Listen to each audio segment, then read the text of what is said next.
Hi, Gary here.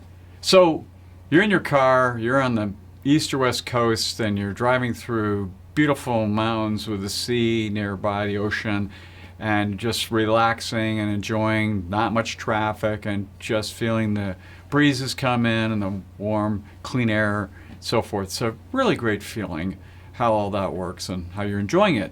Versus, you're in the city, you're driving in traffic, cars are coming in and leaving. It's raining. It's dark.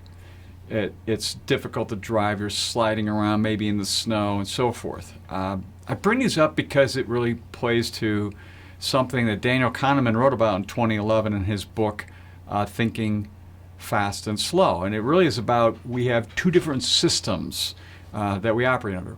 One is a fast thinking system, and two is a slow, more complex system. Let me give you an example. So once in a while, when I have a 10-year-old niece or nephew, I'll play this little game with them. I say milk quick 4 times. Milk, milk, milk, milk, milk. What do cows drink? And they'll go, milk. Oh, no, it's water. Well, that's an example of fast thinking. You see, with fast thinking, according to Kahneman, we don't permit doubt. And so that's what happens. So there was a 44% of the people in a 1,200 person survey were asked how financially literate they are. And they said very financial literate or very high financial literate. And they took a test, and only 6% of them scored an A. Why does that happen? Well, basically, again, they're not aware of really their level of intelligence in this area when asked that question of how financially literate. That can be disastrous, as you are well aware when it comes to money, if you believe when you're making a decision, especially if it's a really important financial decision, that you know exactly what's going on. And it's many times why people employ us and so forth, because of that fact. They recognize there's a lot of complex, slow thinking that goes into money because it's very complicated. So when we look at that, what's the other part of financial self-awareness? Well, it is that slow thinking. But what does it do for us? Well, if you have a nice estate and you're able to then say to yourself, be grateful for that, thankful for that, be at ease with it, basically be present, and so forth, rather than the other side that's been happening a lot, which is the tech side or the Internet of Things. Everything's connected today, and social media, where it really appeals to that fast thinking part of our brain, going quick, quick, quick, quick. And it's hard to then slow back down. You have to disconnect. And so when you do end up disconnecting, you disconnect the things that you used to do before this whole internet took place.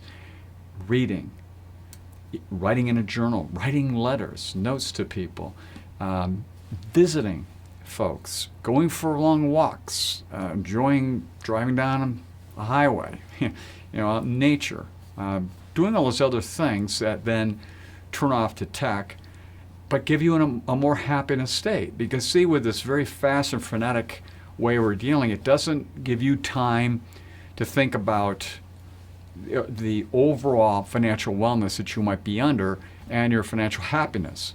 When you do turn it off and you do go that way, you start to really contemplate about it and think about it, and you realize that there's a lot of happiness comes out of the fact that you're actually feeling good with your money, understanding it, how it fits in your life, and everything else. And that's why this is such an important thing. Now, when clients come in our office, or we do once a year, more often, these reviews, first question we ask many times is, what's going on in your life? And I gotta tell you, sometimes, half hour later, we're still talking about that, but the discussion is some deep-seated area around money that maybe for the first time this person or this couple is getting very clear about. And they'll say something after an hour, oh, we didn't go over any of the stuff from the agenda. That's okay. I think you got really great answers. I said, yeah, this is like one of the best meetings I've ever had. Point is, we spent a lot of time on slow thinking about something to get clear. It made life a lot simpler. And that is really the gist of it. It's about doing one thing. And I'll take it from perspective of one of my favorite coaches of me. He's now deceased, Coyle. Now, when I was a young 30-something, he would say to me, Gary, slow down to speed up. And I can tell you, as a 30-year-old, I didn't know what he meant by that. It took me probably a decade or so, and I understood. It's really Kahneman here. It said, if you slow down, you get really clear, you make really good decisions, and then it in effect speeds up your life because of the fact that you're not off running around frenetically chasing the Internet of Things and doing those kinds of stuff. So it's important. If you slow down, you'll speed up. But the areas you'll speed up is, you'll speed up in happiness, you'll speed up in clarity, you'll speed up in understanding, you'll speed up in your relationships. I don't care how you look at this thing, it works at so many different levels. And that's really the gist of this. So do yourself a favor next time you jump on your smart device or whatever. Remember, you know what? I'm going to slow down the speed up. It just does the body good.